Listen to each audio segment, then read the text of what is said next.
we always felt we had goals in the team, and credit the boys to keep fighting back, never know when they're beaten, and what an unbelievable day. David, a quite outstanding achievement. How much of this, in your opinion, is down to your manager? He's got to take massive credit for this. You know, he's come in the summer, changed everything round, and he's within the space of a season we've gone from strugglers in the Championship to a Premier League team, so he's got to take all the credit for me. How much do you accept that as a Welshman this achievement isn't going to be hugely popular in your native country, outside Swansea at any rate? Yeah, well, I might get a bit stiff next time I'm away with Wales, but you know, I'll take it every day, you know, to play in the Premiership, so incredible.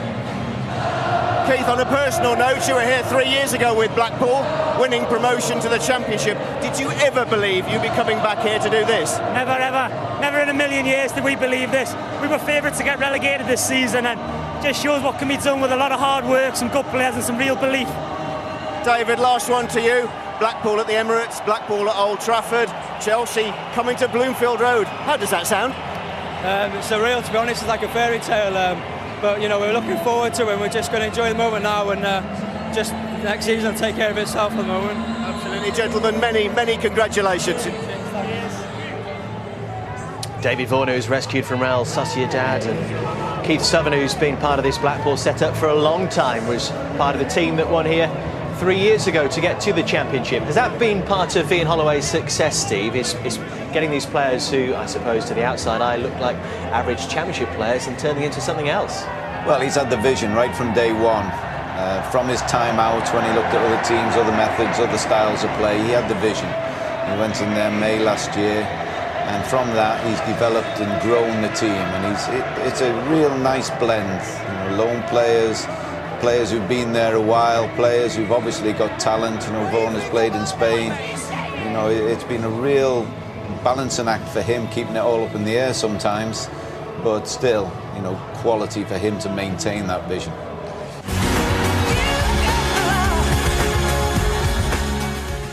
Cardiff have been waiting 48 years for another bite at England's top division. Sadly for them, that wait goes on. Their manager, Dave Jones, is with Patrick Davison.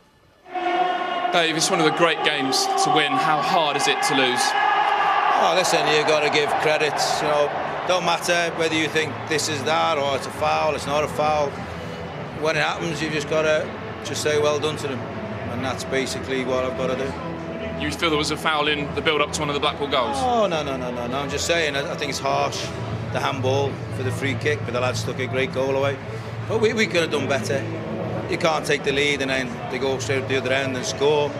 So, well done to them. We have to swallow it and we've got to move on. Does it make the disappointment greater that you were ahead twice in this game? It's not a case of that. We'll just sift through the debris over the next few weeks and have a look at certain things. But, you know, it doesn't matter how they get there, what they do, it's just well done to Blackpool and we go again. It's taken you 5 years hard work to get to this point. Do you feel you can pick your team up and go one better next season? You have to. Nothing else you can do, you have to. But it's just a little bit hard to swallow when you lose a game, certainly a final. Dressing room's devastated. But as I said, you've got to have a bit of dignity and you've got to say well done to the winning team, no matter how they've done it or whatever. There's nothing I can do about it now. You lost Jay Bothroyd early. How much of an effect on the game did that have? That's a big effect for us because he is pivotal in what we do. But probably changed the game for us, but didn't have him. So you get on with others. You've managed in the Premier League before. How do you think Ian Holloway will enjoy it, and how will the league enjoy having him? Listen, I wish Ollie all the very best. You're asking me questions that I don't really want to talk about, but he's earned it, he's got there, and I wish him all the very, very best. He's a good friend of mine, and well done to him. Financially, what effect will this have on your club not making the Premier League? Ask the chairman. Thank you, Dave. Cheers. Very big week ahead for Cardiff City. We understand that there is a meeting on Thursday of shareholders. Those Malaysians over today, those key businessmen will be involved in that, and the hope for Cardiff fans is that they don't lose their interest on the basis of what they've seen here this afternoon. But as we understand, Peter Ridsdale is about to walk away from Cardiff City. Roger Johnson did that last summer, moved to Birmingham City in the Premier League. He's been part of our team today. I guess you share that disappointment, do you, Roger? Yeah, I mean, I'm disappointed for them. It's heartbreaking to lose on a day like this. One game away from the Premier League, where every professional footballer wants to be. So, no, heartbreaking for them. Where did you feel they lost the game today? I think defending. I mean, we talked about it early on before the show started, where the defence had to be on top today, because the sets of forwards on both sides were very good. But it didn't happen for either side, really. A lot of goals. We knew there would be. It was a great game, but for me, the defences weren't very good today. So, Roger, do you think that Cardiff City were at their best this afternoon? No, in stages they were, and certain players were, but as a whole, for me, not great. I think on the day, Blackpool probably deserved it. We spoke before the game as well about your friend Jay Bothroyd and which side of him would turn up. Sadly, his old injury turned up instead. Yeah, extremely disappointing for Jay. He'll be devastated in there to come off so early on such a big game. He'd have wanted to say in the outcome of this game, and he's come off early, so he'll be heartbroken. But I mean, all of them will just be devastated. Do you think that Michael Chopra deserved to be on the losing side today? Not at all for me. He's a good friend of mine, Chops, and I thought he was outstanding. Certainly in the first half, when Jay went off. Even before that, he was superb, and I thought Chops is on his game today. And it was extremely harsh on him to be on the losing side. But that's football. Will they bounce back? What do you think? It's going to be tough. The gaffer's going to have a look at what he's got. Hopefully the new owners, I think, are coming in, and he'll give them some money to spend. I'm sure there'll be people leave and people come in, so it's going to be tough for them, but they'll have to have another go at it next year. Roger, thanks very much for being with us this afternoon. No problem.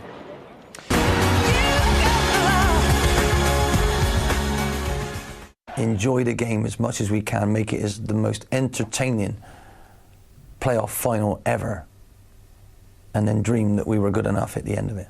Stop the rock, can't stop the rock, you can't stop the rock, can't stop the rock, you can't stop the rock, can't stop the rock, you can't stop the rock, can't stop the rock, you can't stop the rock, can't stop the rock, you can't stop the rock, can't stop the rock, you can't stop the rock, can't stop the rock, you can't stop the rock, can't stop the rock, you can't stop.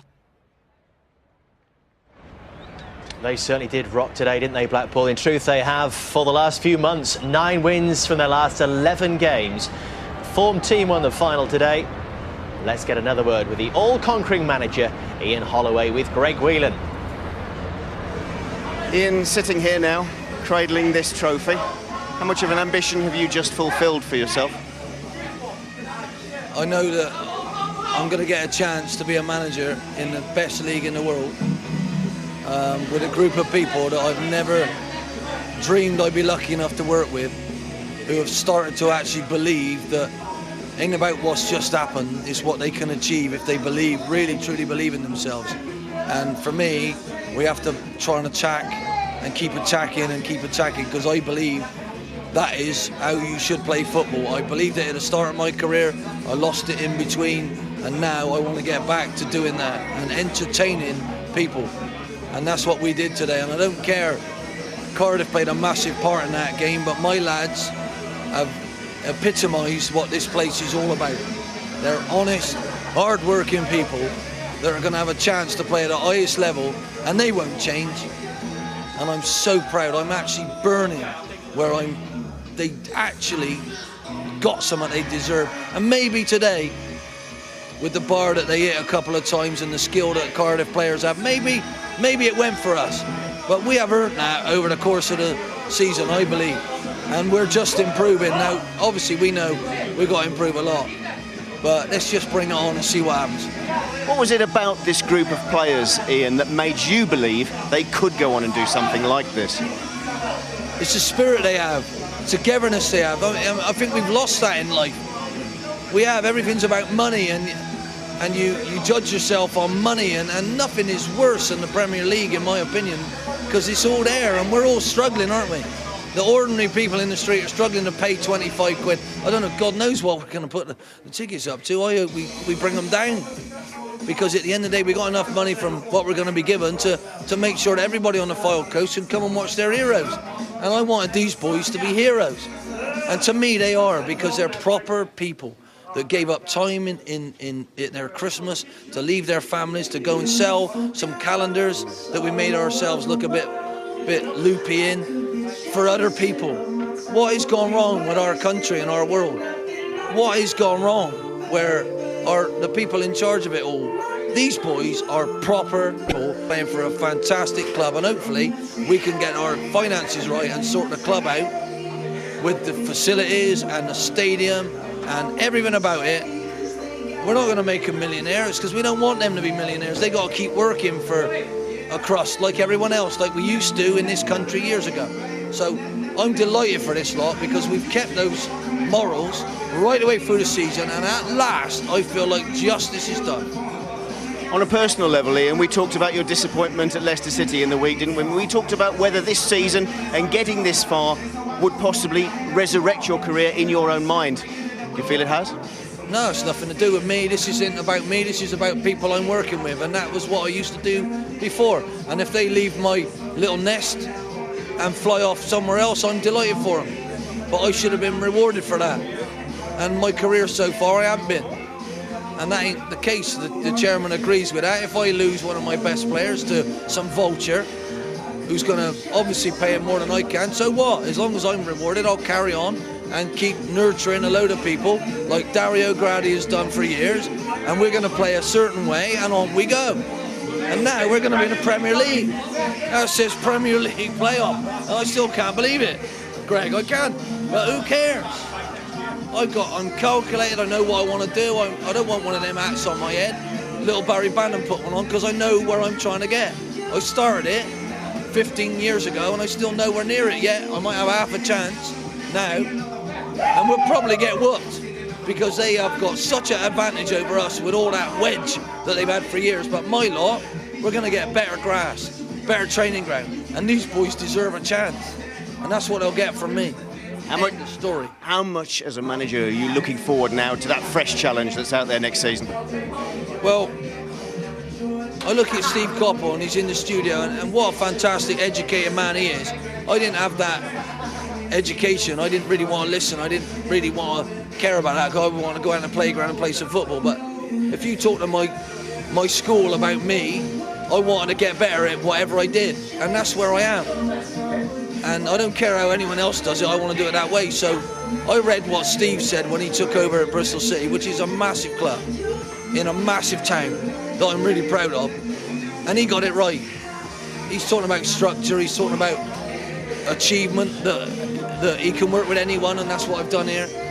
These staff didn't know whether I was going to sack them or not, and all we've done is tried to bring every strength of everyone out in an encouraging environment that seems to have been forgotten in our country at the moment. So I can't tell you. This, for me, I don't know if it can get any better until maybe we beat Chelsea 8-0. And then you can call me mad, because do I really think I got a chance to beat 30-year-olds who are already champions? I doubt it. But what I'm saying is I wouldn't have so many 30-year-olds in my setup unless I had Mr. Abramovich's money. Because I got to get young fellas, beg, steal and borrow them who have got a future, and work with them. Ian, a fantastic achievement. Well done. Many congratulations. I'm sorry I talked your ears off there, but who cares? What a day this is.